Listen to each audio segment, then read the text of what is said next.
오늘은 예수님께서 말씀하신 팔복 가운데 세 번째 복, 온유한 자는 복이 있나니 저희가 땅을 기업으로 받을 것이며, 이 말씀을 관하여 상고하며 함께 은혜를 나누고자 합니다.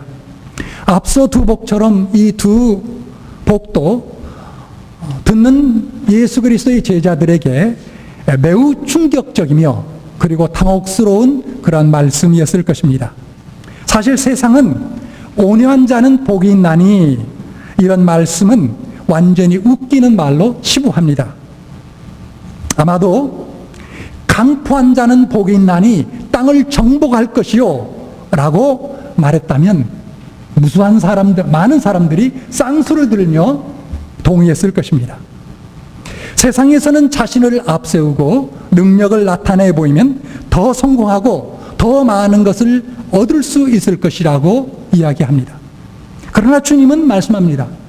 온유한 자는 복이 있나니 저희가 땅을 기업으로 받을 것이며. 그래서 우리는 오늘 이 말씀을 놓고 질문을 하지 않을 수 없습니다. 이 말씀이 관련 진리인가? 세상에서 말하는 것과는 영딴판인데, 반대인데 이 말씀이 과연 진리인가? 이 말씀이 진리라면 과연 온유한 자는 어떤 사람을 말하는가? 그리고 또한 왜, 그리고 어떻게 온유한 사람이 땅을 기업으로 얻는가?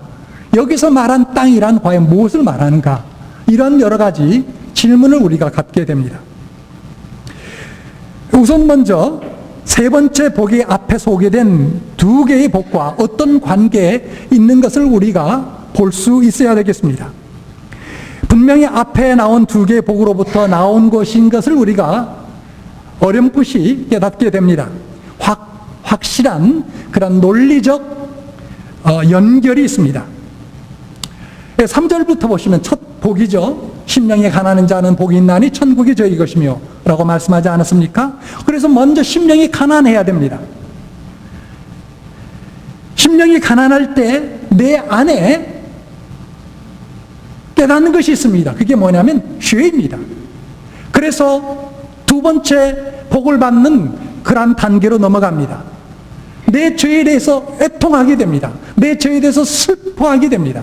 그럴 때 하나님께서 놀라운 위로를 주십니다. 그 위로가 뭔지 주보에 요약된 지난주의 설교를 여러분 참고해 보시기를 바랍니다. 하나님의 놀라운 위로가 있습니다. 이런 마음이 생길 때 나오는 것이 뭐냐?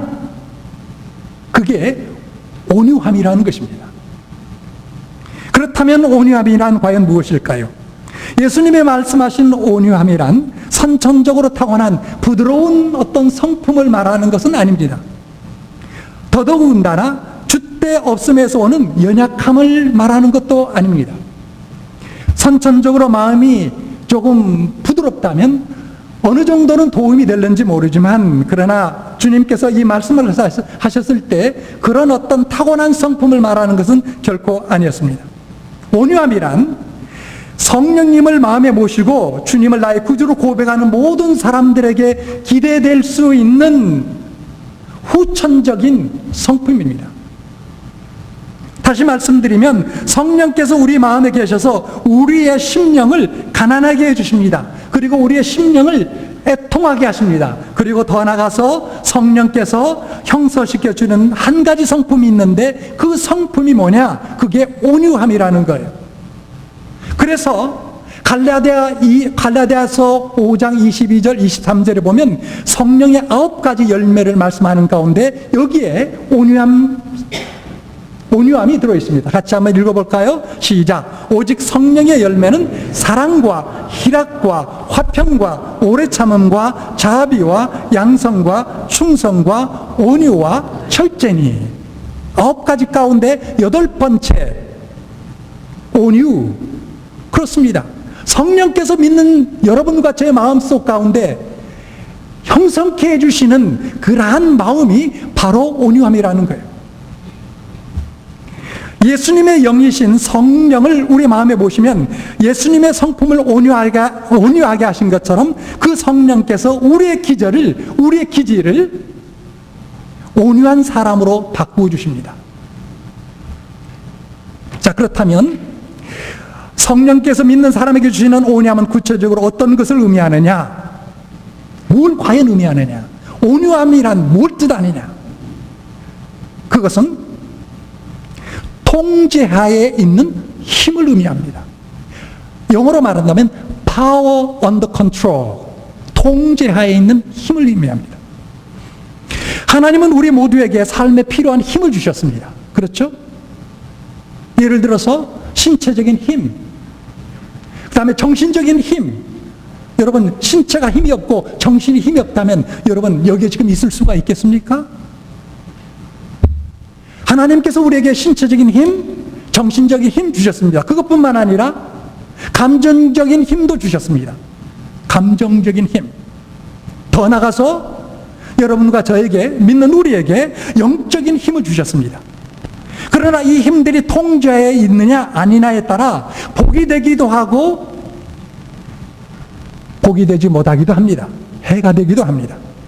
하나님께서 나에게 신체적인 힘, 건강의 힘, 정신적인 힘, 정서적인 힘, 이런 여러 가지 힘을 주셨는데 그 힘들이 통제에 있느냐 아니냐에 따라 복이냐 해냐 달라진다는 것이죠. 예를 들 것 같으면 여러분, 길들이지 않는 야생마는 엄청난 힘이 있습니다. 여러분, 말 옆에 한번 가보셨어요? 말 옆에. 저는 타보지도 못했고 옛날에 한번 가본 적이 있는데 정말 무섭더라고요. 말. 우리가 영화에서 보면 서부국 같은 데 보면 훌쩍훌쩍 튀지만 어떻게 그렇게 타는지 여러분, 야생마 엄청난 힘이 있습니다. 그러나 별로 귀하게 취급받지 못합니다. 왜 그렇습니까? 길들여지지 않았기 때문이죠. 여러분, 길들여진 만큼 야생마는 명마가 됩니다. 여러분, 바람도 무서운 힘이 있습니다. 허리케인, 토네이도 보십시오. 집체를 다 날리지 않습니까? 그러나 여기에 바람은 제멋대로입니다. 그래서 파괴적입니다. 그러나 통제를 받는 바람은 여러분 귀하게 대접받습니다. 그래서 오늘날 풍력 발전으로 청정 에너지를 생산해내지 않습니까?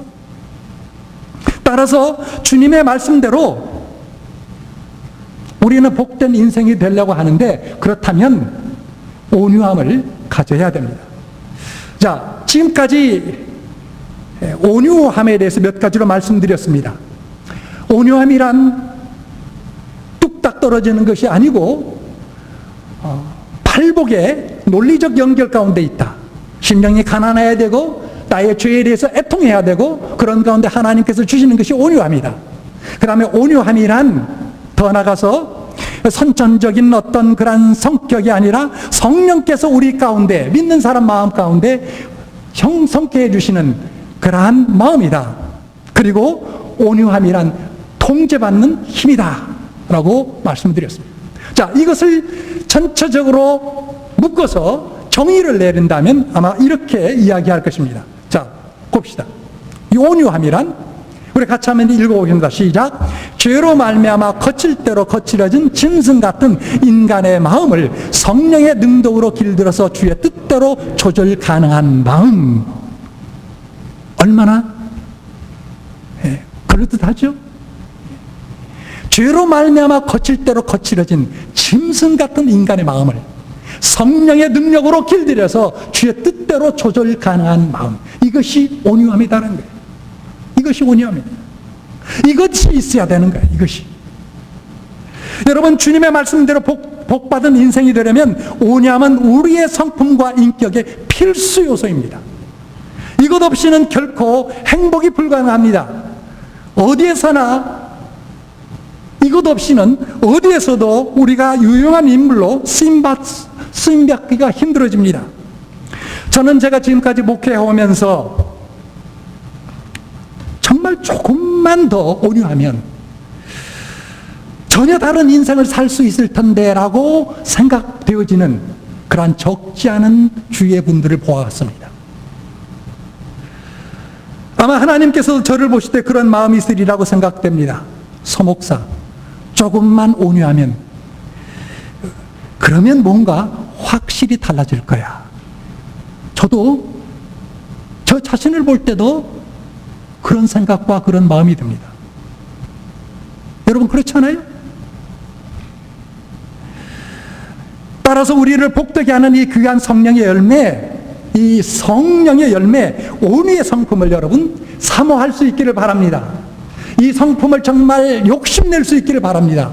있어도 되고 없어도 되는 것, 이게 아닙니다. 이게 있어야 하나님께서 땅을 기업으로 주신다고 했거든요. 땅이 뭔지는 이제 조금 후에 나오겠지만 꼭 있어야 됩니다. 반드시 있어야 됩니다.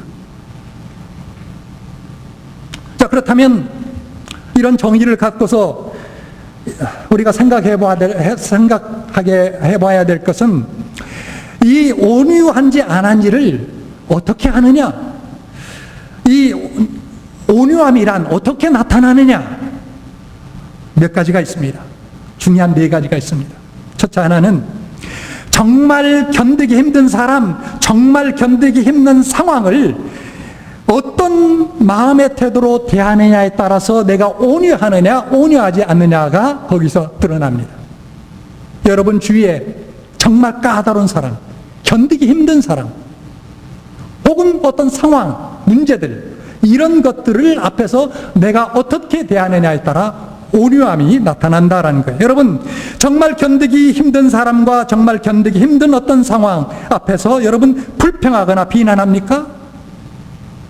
온유하지 않다라는 증거입니다. 어려운 사람이나 어려운 상황을 만날 때 온유한 사람은 어떻게 대할까요? 제가 설교를 준비하면서 팔복의 3번째 복, 온유함에 관해서 기가 막히게 이것을 설명해 주는 마치 주에서와 같은 그런 성경 말씀을 보았습니다. 이게 뭐냐면 시편 37편이에요. 시간이 없기 때문에 우리가 다 읽어볼 수는 없지만 몇 가지로 우리가 여기서 보게 됩니다. 온유한 사람은 첫째 불평하지 않습니다. 까다로운 사람이든지 까다로운 어떤 문제든지 간에 불평이 없습니다. 같이 성경 말씀 보시겠습니다. 우리 화면 띄워보시죠. 예. 시편 37편 1절과 8절 말씀 시작. 행악자를 인하여 불평하지 말며 불의를 행하는 자를 투기하지 말지어다.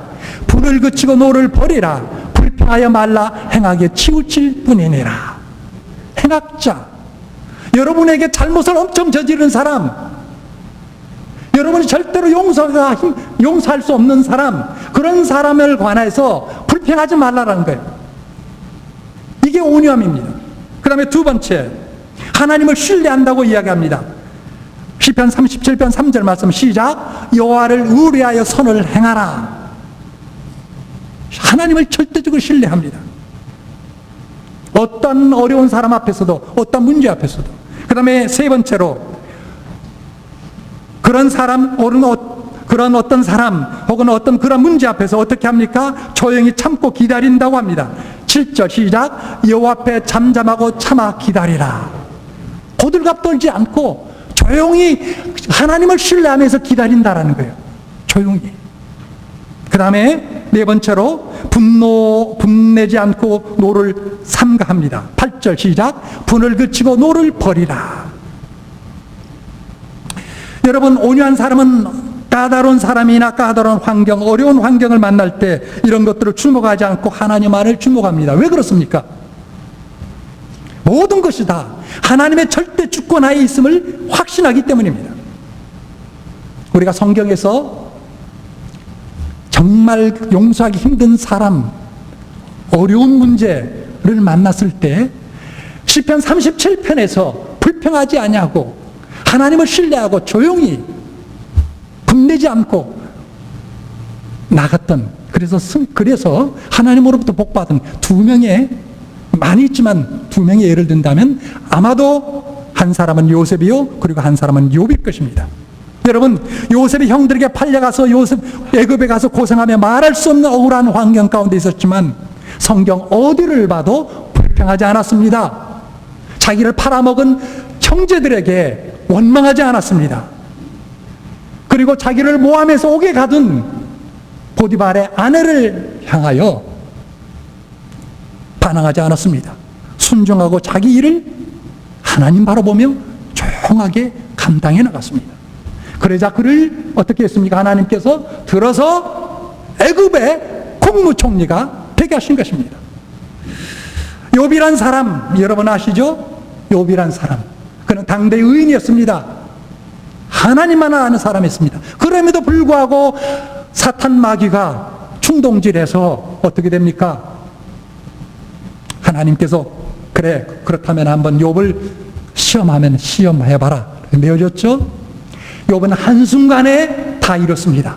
재산 다 잃었습니다. 자식 다 잃었습니다. 아내 떠났습니다. 그리고 자기 몸도 치료할 수 없는 병에 걸려서 자기의 살을 기와장으로 긁어야 되는 그런 가장 낮은 처절한 상황 가운데 빠졌습니다. 그 욥이 어떻게 대합니까? 그 상황을 어떻게 대합니까? 욥은 한마디도 불평하지 않았습니다. 하나님을 향하여 원망하거나 반항하지 않았습니다. 성경 말씀에 보면 그렇게 이야기합니다. 여호와께서 주시기도 하시어 거두기도 하시는데 오직 여호와의 이름이 찬송을 받으리로다. 그 말밖에 한 것이 없었습니다. 온유한 사람은 여러분 하나님의 하시는 일에 대하여 불평하고 반항하지 않습니다. 낙심하지 않습니다. 오직 참고 견디고 범사에 순복합니다. 이것이 온유함입니다. 이런 자에게 하나님께서 땅을 이웃으로 주십니다. 자, 둘째, 우리가 어떻게 온유한가를 알 수 있을까요? 어디에서 드러날까요? 두 번째는 하나님의 말씀에 대한 태도에서 온유한가 아니한가가 나타납니다. 야고보서 1장 19절 말씀 먼저 보시겠습니다. 시작.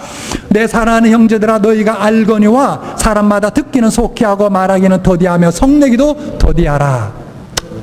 자, 그 다음에 그러므로 모든 더러운 것과 넘치는 악을 내어버리고 능히 너희 영혼을 구원할 바 마음의 신긴 도를 온유함으로 받으라. 여기 끝에 보시면 보세요. 능히 너희 영혼을 구원할 바 마음에 심어진 뭐예요? 도, 말씀이죠. 말씀을 어떻게 받으라고요? 온유함으로 받아라. 온유함으로. 그런데 이 말씀을 하면서 앞에를 보면 컨텍스트, 그 문맥상 매우 중요한 게 있습니다. 왜 이 말씀을 야고보는 사랑하는 성도들이 했을까요? 앞에 보니까 성도들 간에 어떤 문제가 있었습니다. 싸우고 있었습니다. 갈등 가운데 있었습니다. 그런데 왜 갈등 가운데 있었을까요? 왜 갈등 가운데요? 그 중요한 이유가 뭐냐면 온유함으로 하나님의 말씀을 서로 간에 받지 않았기 때문에 싸움이 있었어요. 분쟁이 있었다는 거예요. 우리에게도 그렇습니다. 우리에게도 마땅히 받아야 될 하나님의 말씀을 온유함으로 받지 못하면 반드시 분쟁이 일어나게 되어 있습니다. 인간이기 때문에 그래요.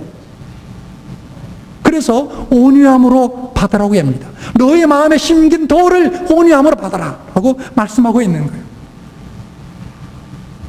여러분, 이 점에 있어서 가장 대표적인 예는 누구일까요?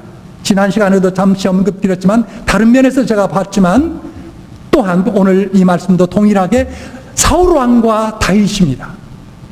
사울왕과 다윗왕은 하나님의 말씀을 대하는 데서 전혀 반대했습니다. 사울왕이 하나님의 말씀을 분순하고 죄를 지었죠. 잘못을 지었습니다. 하나님은 그때마다 저를 궁히 여기시고 불쌍히 여기셔서 사무엘 선지자를 계속 보내십니다. 보낼 때에 사울왕은 사무엘 선지자를 통해서 주신 하나님 말씀을 어떻게 대합니까? 계속 거부하는 거예요. 계속 변명하고 계속 다른 사람, 자기 백성들에게 자기의 잘못과 자기 죄를 전가시키기에 바쁜 거예요. 하나님께서 그러자 어떻게 하셨습니까? 왕권을 바꾸신 거예요. 하나님께서 버리신 거예요. 그러나 여러분, 다윗은 어떻습니까? 전혀 달랐습니다. 어떤 면에서 보면 다윗은 사울왕에 비해서 더 큰 죄를 지었습니다. 그 죄가 여러분 아시잖아요. 간음죄하고 살인죄예요. 사울왕에 비교할 수 없는 죄를 졌어요. 그러나 하나님께서 나단 선지자를 저에게 보내서 비유로 다윗 왕에게 그의 죄를 지적하죠. 마지막 가서 나단 선지자가 다윗에게 뭐라고 얘기합니까? You are the man.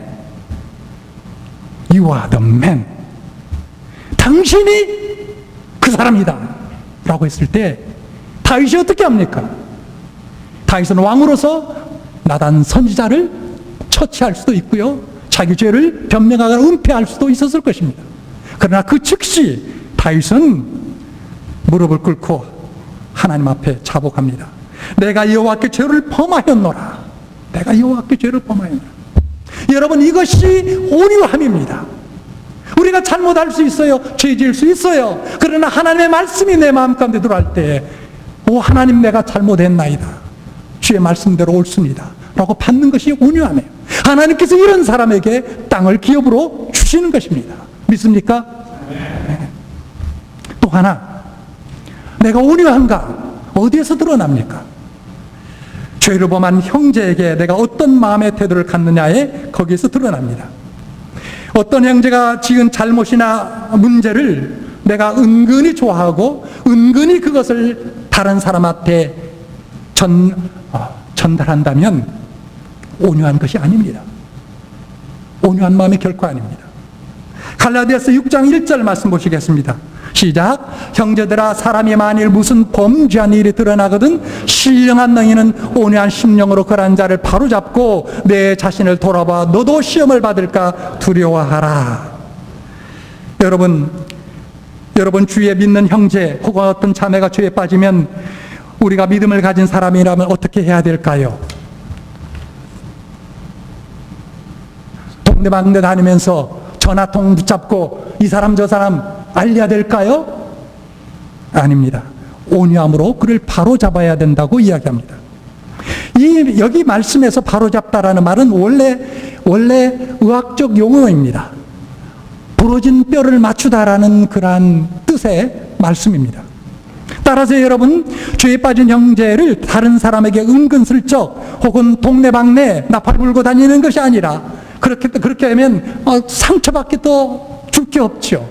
그래서는 안 되는 거죠. 다른 사람에게 떠벌리지 말고 조용히 그를 찾아가 권면해야 됩니다.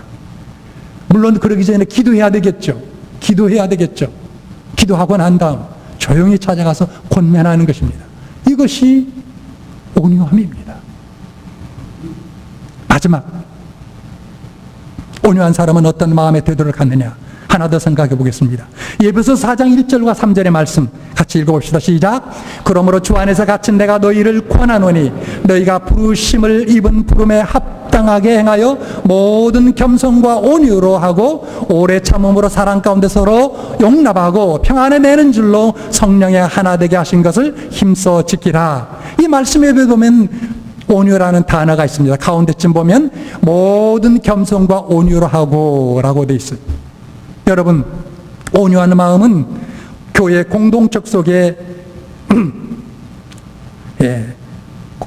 교회라는 공동체 속에 나누어지는 그런 분쟁이 있을 때 드러납니다. 사람들이 모이는 곳에는 항상 어느 편을 들고 그리고 그 모임을 하나 되지 못하게 하는 사람들이 있습니다. 어디에든지 그런 것 같아요. 교회라고 그렇지 않을까요? 교회도 있을 수 있다고 저는 봅니다. 어떤 문제가 생기면 쫙 나눠져요. 어떤 문제가 생기면.